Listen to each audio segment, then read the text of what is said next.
Welcome to the Green Urbanist, podcast for urbanists fighting climate change. I'm Ross.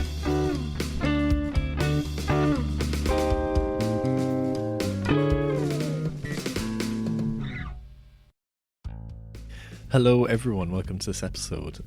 If it's your first time joining the podcast, you're very welcome. My name is Ross O'Kelly. I'm an urban designer based in London. This podcast is all about how anyone involved in city making and place shaping, like architects, planners, designers, policymakers, ecologists, etc., can tackle the climate emergency and create healthier, happier cities and places. There's a whole 60 episodes of back catalogue, so do go and have a look at other episodes after this. Today I want to make a short episode, hopefully quite short, in response to an article on Dezeen.com from the 19th of January 2023, which is titled, "There are a lot of dangerous myths about sustainability, says Norman Foster." So I presume all of you know who Norman Foster is. He's a obviously world famous architect, founder of Foster & Partners, has designed many beautiful buildings and buildings with high sustainability credentials across the world, including Apple's headquarters, which some people think looks like a UFO, and also the Bloomberg building in London, which got the highest BREEAM rating ever, despite being clad with copper that was imported from Japan, I think, or China. So the background to this is that Foster & Partners, despite, as I said, designing buildings that have very high sustainability credentials, has come under fire in recent years for, let's say, not doing as much as they could be doing in terms of taking a stand on the climate emergency. So Foster & Partners were one of the original signatories of Architects Declare, which is basically a place for, in 2019, a group of people came together and set up this thing to encourage architecture practices to declare a climate and biodiversity emergency and to take action in their work to basically produce much more sustainable buildings and to not take on projects that would be seen as contrary to that goal of avoiding dangerous climate change. So as part of that, I believe most practices within Architects Declare, for instance, would not take on airport commissions to design airports, because that's not seen as being in line with achieving the Paris Agreement, etc. However, Foster & Partners apparently really like designing airports, so that's one of the things that they've sort of gotten in trouble with other practices and in the architectural press, because they've signed up to this thing saying, yes, we declare a climate emergency, but we think we're very happy for the aviation industry to expand and we'll keep designing airports. So there's been sort of a lot of argument and a lot of back and forth over the last couple of years. Foster & Partners, alongside Zaha Hadid Architects, actually have now withdrawn from Architects Declare because they don't see that they can keep doing the work they want to do while being in line with that declaration. And so there's a very interesting thing happening basically with these practices. So Norman Foster did this interview with Dezeen. It's quite defensive in tone, I would say, and he's very much sort of defending his record as an architect who believes in designing environmentally sensitive buildings and that kind of thing. Definitely go and read the article. The link is in the episode description. I won't bring you through everything he says, but if you scroll down past the sort of journalistic write-up of the interview, you'll get to the full transcript of the interview. So that's what I'll be quoting from.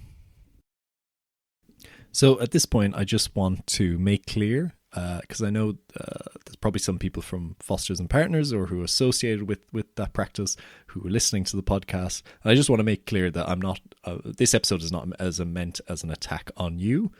I know people who work in Foster & Partners or who have worked there, and I know that in particular the sustainability team are really talented and do really good work.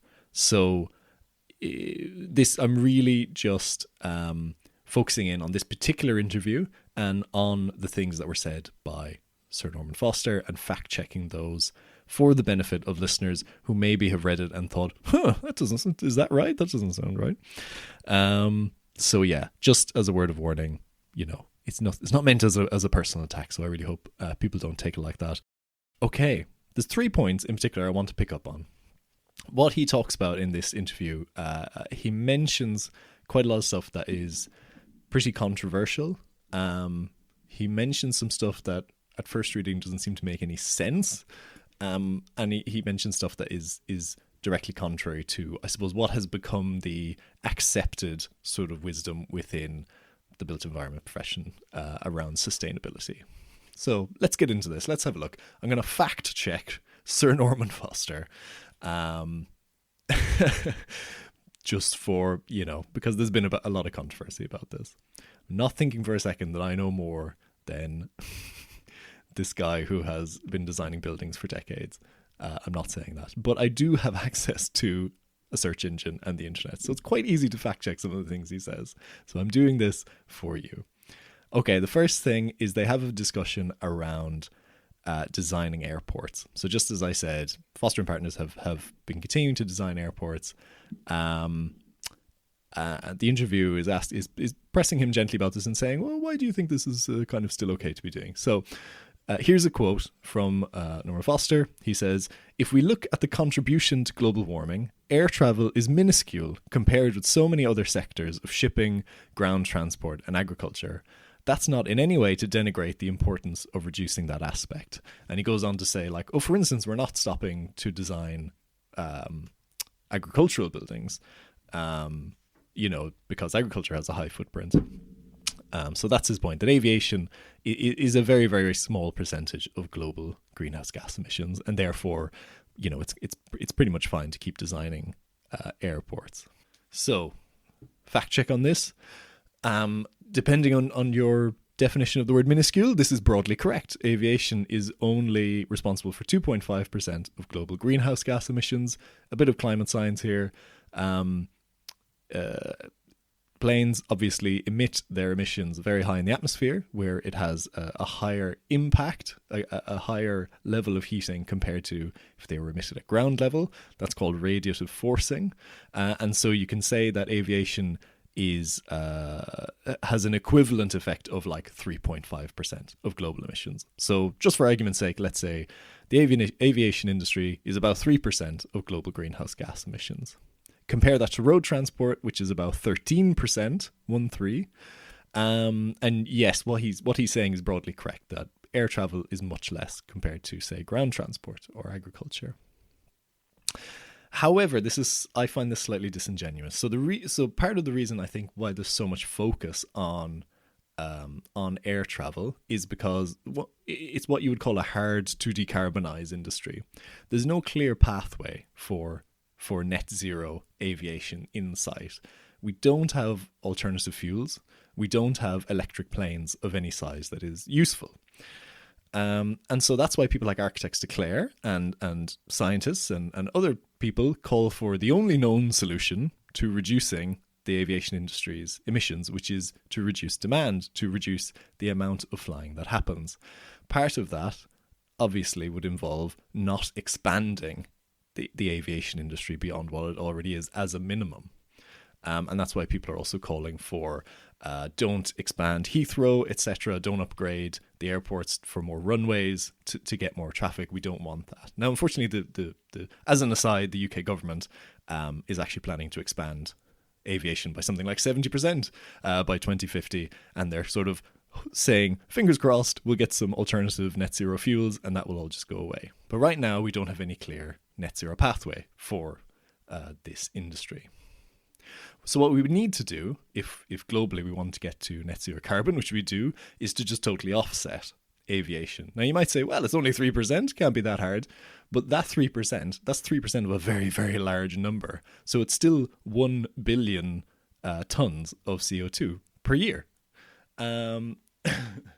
So to offset that, well, it would take a hell of a lot of trees. I haven't done the maths, but it's a very large amount. And the other thing to think of is that recently it's become even clearer that the offsetting industry is a bit shady, even more so than we might have thought. So there was a recent investigation by The Guardian and some other journalists that looked into the workings of one particularly large offsetting company that sells carbon offsets. makes lots of money doing it, and they put that money into protecting rainforest or to reforesting places in the tropics, tropical rainforests. And what this piece of journalism found was that something like 90% of these carbon credits this major offsetting organization was selling were worthless. They weren't actually stopping any deforestation. They weren't actually planting any trees. And so this has thrown a big sort of spanner in the works for that whole industry, because now everyone who's involved in that, their sort of reputation is called into disrepute. So I'm sure there are other companies that do very well. For instance, Mossy Earth, on a much smaller scale, they're not really in the carbon credits offsetting industry, but they do reforestation. They do it very well. They take pictures of every tree they plant. They have a geolocation for everything. They make videos. They send emails to everyone who gives them money, which I do, and they make it all very transparent. So there are people who do it properly, and you can trust that it's happening. But apparently, if we're counting on offsets through, say, reforestation or stopping deforestation, maybe we can't really rely on that. Now, the other thing is that there's something about air travel that is a bit elitist. And I know everyone listening, we are part of that small group of humans who do fly regularly. I'm sure. Maybe not all of you, because you're sort of an audience that is into sustainability. So some of you might have gone flightless, and I applaud you for that. But most of us probably still fly a couple of times a year at least.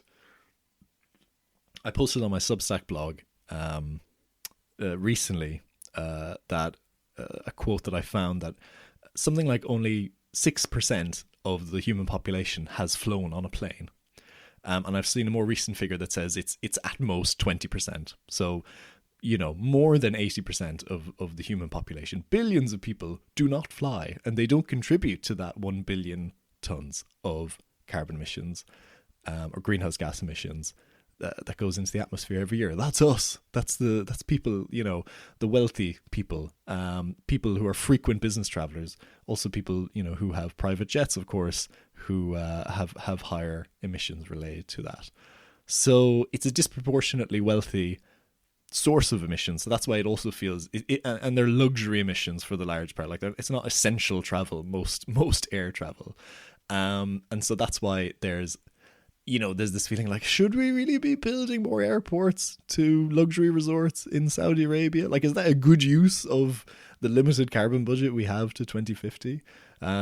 Yeah. So broadly what Norman Foster said in the interview was correct, but it's there's more grey area here than I think he's making out. So yeah, make up your own mind about that one. I'm going to move on. He talks a good chunk about energy, and he also then mentions aviation again. I'll read out this whole paragraph of what he says, and then I'll come back to fact check individual points in it.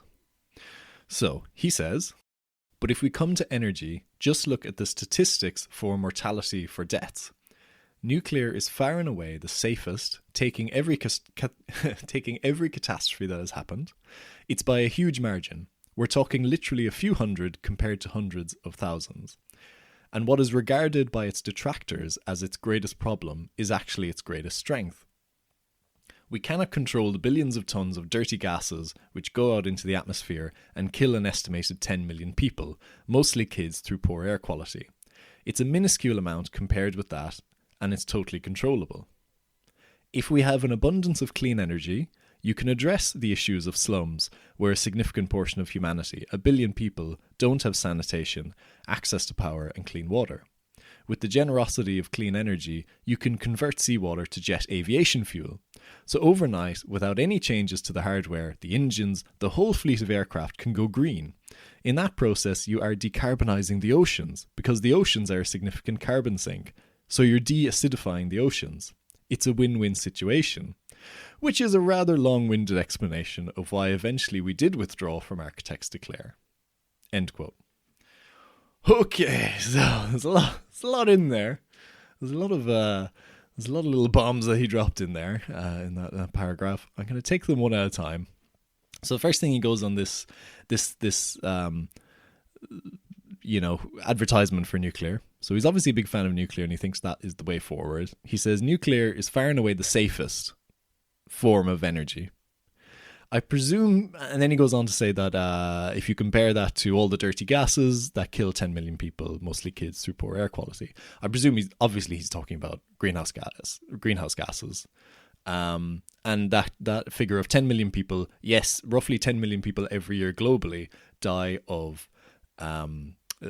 diseases related to poor air quality. So that's actually correct. I don't think most of them are kids. I think most of them are older people who, have developed cancer and etc. because of that. But yes, anyway, broadly he's correct on that. Okay, so there's this question about let's look at the safety aspect of it. Nuclear is the safest form. He said, yeah, a couple of hundred people have died because of nuclear catastrophes like Chernobyl, Fukushima. And he said, but it's nothing compared to fossil fuels. So like that sort of tells us that's the way to go. Well, I actually have a book in front of me that actually talks about this. Strangely enough, I started reading a book called What We Owe the Future by William McCaskill, which is very good. And in the first chapter, he has a graph on page 25, which is he ranks the different sources of energy in terms of deaths per terawatt hour of electricity production. And as you would imagine, coal, oil, and gas and biomass are all very, very high. In particular, coal and oil, very, very high. So, for instance, coal has like 25 deaths per terawatt hour of electricity production associated with it, and that's largely due to air quality. And then you go down the list, and then nuclear is way, way, way below all of the fossil fuels. But below that, then, you have wind, hydropower, solar, and biofuels. So all the renewable energies have almost statistically zero deaths associated with them. And I actually have no idea where, they're really, really minor. It's like 0.019 deaths per terawatt hour for solar energy. And I don't even know where that is coming from. Is that like accidents in the factory? Like who's dying of solar power? But anyway, it's statistically incredibly small. Nuclear is actually, it's still much smaller than fossil fuels, but it's still, if we take into account people who have suffered long-term effects from radiation exposure because of nuclear energy, it's something like 200 times as worse as solar power and wind power. So, fact check, nuclear is not the safest form of energy. Renewables are the safest form of energy. However, it is still much safer than fossil fuels, of course. Now, it's not just a safety issue. The real issue with nuclear as well, there's two main issues with nuclear that he doesn't bring up here. One is that it just takes so long to build nuclear facilities. It takes something like 30 years from planning to getting it built to then it being ready to actually produce any energy. So it means even if we put all of our resources into nuclear as the solution, we won't be producing any energy until after 2050, which is when we're supposed to be net zero carbon. So it's just too slow to do what we needed to do. So in that case, it's a non-starter. Now, fair enough, you want to argue for keeping some nuclear facilities open. For instance, somewhere like France, which gets huge amounts of its energy from nuclear, maybe at this point doesn't want to start decommissioning them because then it might have to start using fossil fuels to replace that. So there's a nuanced argument there. But the real issue with nuclear is that nobody ever brings up when they're talking about how good it is what do you do with the waste? Nuclear waste lasts for, we don't know how long it lasts. It's estimated to last something like 1 million years. And it's dangerously radioactive until it naturally breaks down in 1 million years. We don't have a solution to this. Different countries do different things with it. Generally, it's stored underground, but there's no long-term storage solution for it. If it's encased in concrete, that has to be moved or fixed or changed every couple of decades because concrete degrades. Other countries like France do recycle some of the waste, and somehow they can make more energy out of it. But eventually, there's still waste at the end of the process. There's a good article in Forbes, and I've linked a couple of articles about nuclear energy in the episode description if you're interested in learning more about this. There's a good article in Forbes that talks about this insane length of time that we have to deal with this nuclear waste. And the last paragraph just sums it up, and it says, essentially, we're hoping that things will work out once future generations develop better technologies, and find more funds to manage nuclear waste. It's one of the most striking examples of the dangers of short-term thinking. Yeah, so, there's potentially, and there's tons and tons of nuclear waste stored around the world that we just don't have a long-term solution for keeping it safe. So that's not great. Let's not add to that problem. Now, the sentence after this, he says, referring again to nuclear energy, he says, and what is regarded by its detractors as its greatest problem is actually its greatest strength. I have no idea what he means here. Like, he doesn't elaborate on this at all. He just throws out that sentence and then moves on to talk about something else. And so I have no idea what he means by this. Like, what?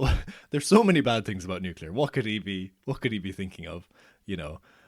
Maybe there are some people who think you could use the waste in a productive way, but like, it's still very, very far away from that actually being a reality. So anyway, moving on from that one. That one was really annoying because there's no way I can dig into that. It's just like, don't worry, it's great. Okay, so he says a couple of things I agree with. Obviously, the thing about air pollution, yes, totally agree with. He says if we have clean energy, we can address issues of slums and issues of sanitation and power and clean water. Fair enough. Yes, that is a problem. Clean energy, which doesn't have to be nuclear, will obviously help with pulling people out of poverty. Fantastic. But then he just says this sentence. With the generosity of clean energy, you can convert seawater to jet aviation fuel. So overnight, without any changes to the hardware, the engines, the whole fleet of aircraft can go green. Okay, I'll just take it from there. So, I had never heard about this. I'm sure you have never heard about this either. This is something that is being developed by the US Navy for military applications. And so you've all seen those war movies where there's a big aircraft carrier ship, like these giant Navy ships that have military planes that land on them. Well, they have to refuel. And apparently it's really annoying to have to carry around all this extra fuel.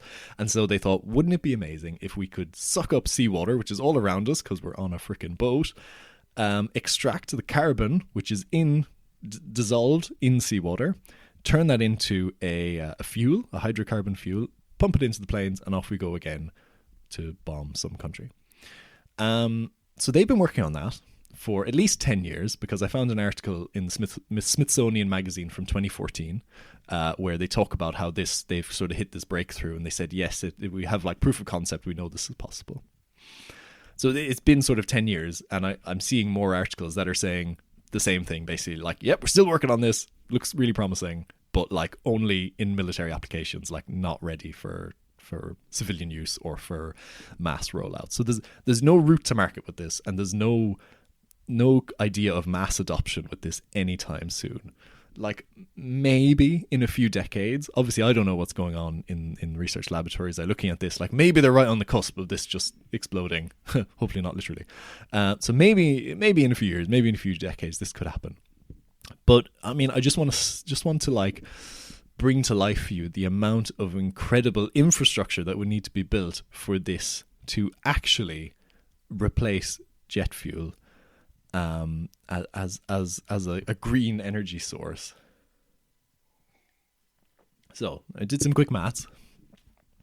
A 747 plane on a 3-hour flight burns approximately 50,000 litres of jet fuel. Yes, it's a lot.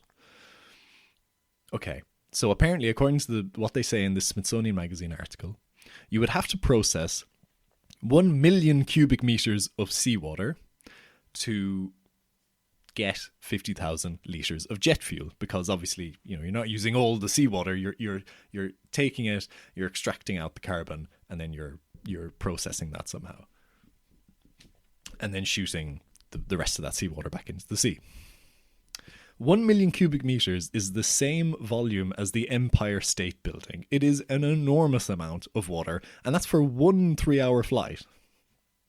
There are 100,000 flights globally every day. So we're talking about sucking up hundreds of millions of litres of seawater every day, processing it to extract the carbon, and then throwing it back into the ocean just to like keep flights going. Like, we just don't have the infrastructure for that. It's so absurd. And that's only for, the air travel that we have today. Imagine by 2050, or by, in a couple of decades, after Foster's have finished building all the airports they're designing, and the aviation industry has expanded by 70% in the UK, like there's that much more that we would have to do. So he presents this idea that no one's heard of, and he literally says, overnight, without any changes, blah, blah, blah, you could decarbonize the aviation industry. Norman, it ain't that simple. I'm sorry. It's just preposterous. It's just ridiculous. He goes on to say, in that process, you are decarbonizing the oceans, because the oceans are a significant carbon sink. So you're deacidifying the oceans. It's a win-win situation. Now, this isn't actually true, not really true, because yes, there is a lot of carbon dissolved in the oceans. The ocean is the biggest carbon sink in the world, I believe, much more than all the vegetation, all the trees. And there is problems with the ocean acidifying because of this, which is having impacts on marine life. However, think about it this way: we're in the Earth is a closed system, so you extract the carbon out of the sea, you put that in a plane, fly the plane into the atmosphere, and then you burn that fuel and you emit it back into the atmosphere. Eventually that finds its way back into either the ocean or trees or the soil, one of these carbon sinks. So it might a bit, but I don't think you could possibly, make an argument that you could make any meaningful decarbonization of the oceans by doing this. Like, this is something that happens on like very, very long Earth timescales. It's not something you can do just by like sucking the CO2 out. Now, the other thing just to put in here, as if you're not convinced that this is a terrible idea already, just think about the impact on marine life of all this infrastructure. Like, we're talking about like every country in the world just like constantly sucking in millions of litres of seawater. Like, we're going to catch a few fish with that. We're going to mess up some plankton, and some jellyfish are going to get caught in the hose. Like, it's just, there's so many things that could go wrong here. Like, and I think this just comes back down to, for me, this fundamental argument between a sort of techno-optimist view of the world, which is like, yeah, humans are so ingenious, we will invent a solution to all of our problems, ignoring the fact that we invented the problems in the first place. And a viewpoint on the contrary where I would find myself, which is that like we just need to do less. Like, if we could just fly less, and if we could just mess with the ocean less and emit less in general, like we wouldn't that would solve so many problems. We don't need to come up with solutions for new problems that we're creating. So yeah, that was the bit that really, I think, threw people off, and certainly threw me off when I read it. It was interesting to do the reading on it and to fact check that. But there you go. I'm not as optimistic as Sir Norman Foster. Now, the final thing is he does talk quite a bit in the article about concrete. Now, concrete is a really contentious topic in the whole sort of built environment sustainability world. Foster is sort of defending the use of concrete. He does say that Foster and Partners have built lots of timber buildings, which they have, and he says, but for the right situation, concrete, there's a use for using concrete, and it doesn't necessarily have to be unsustainable. So the journalist asks him, so you're saying that concrete in itself is not necessarily wrong? And he answers, it's how you use this material. And then, of course, you have to also realize that if you're talking to our lead structural engineers, he'll be telling you about research into low carbon. So you're using less of the material, you're decarbonizing that material, and then you're making that material perform more roles. So he makes a number of vague statements like this, where he basically says like, oh look, we're using concrete really well, we're using less of it, we're using it in really ingenious ways, like it's really beautiful, and for the right situation, like it can be sustainable. But again, like there's no flesh on that to actually back up what he's saying. Now, I'm not an architect, I'm not an engineer. I don't have enough like literacy on this to really get in and tell you definitively, no, everyone should stop using concrete, or actually, yes, there are ways you can use it sustainably. I will leave that to other people. And actually, I did have Jake Atwood Harris on the podcast, who is an architect and a sustainability, he works in a sustainability role, on episode number 21. He talks a lot about low carbon architecture, and he makes the point as well that, you know, really you have to look at buildings on like a case by case basis, do the calculations, and in certain situations, like, you can make the argument for using concrete to perform certain functions that other materials couldn't perform for you, depending on the type of building, etc. So he had like a very nuanced approach to it. I'd suggest people go and listen to that. Yeah. So is concrete good or bad? I mean, it's 3% of global greenhouse gas emissions, so it's kind of on par with the aviation industry. If we're so emotional about the aviation industry, we should probably be thinking about concrete as well. And as I said, it goes back and forth in the industry. Some people are adamant that we should keep using it and we need to keep using it. Other people are advocating for moving away from it towards timber and stone and hempcrete and all these other natural materials that are very underrepresented, I suppose, in mainstream architecture in the UK at least. So yeah, I can't really fact check that one. This is a bit of a, you know, you can't fact check an opinion, I suppose. And I have no doubt that there's people they have a really good sustainability team in Foster and Partners who are doing really good work and making sustainable buildings. I suppose it's just a shame, and I think what I've seen from people's reactions to this and the comments on the article is people saying that it's a shame that Norman Foster didn't take this interview as an opportunity to sort of send out some positive messages and to set a high bar for other people in the industry who listen to him, because he's very influential and he's very looked up to by people. But instead he came into it with quite a defensive point of view, and he said, look, I do things the way I do things and I believe it's right, and, you know, like, I'm not going to be part of your declaration if you think otherwise, basically. So, hey, he's got confidence. You got to hand it to him. All right, guys. I think that's it. I think we can safely say I will never apply for a job at Foster and Partners, because they would never employ me after this episode. So that's nice. But all the links for the stuff I talked about are in the episode description. Don't forget to have a look at my Substack blog as well, where you can put in your email address and you'll get on my newsletter. You'll get an email every time there's a new episode, and also when I have a new blog post. So yeah, thanks very much. See you next time.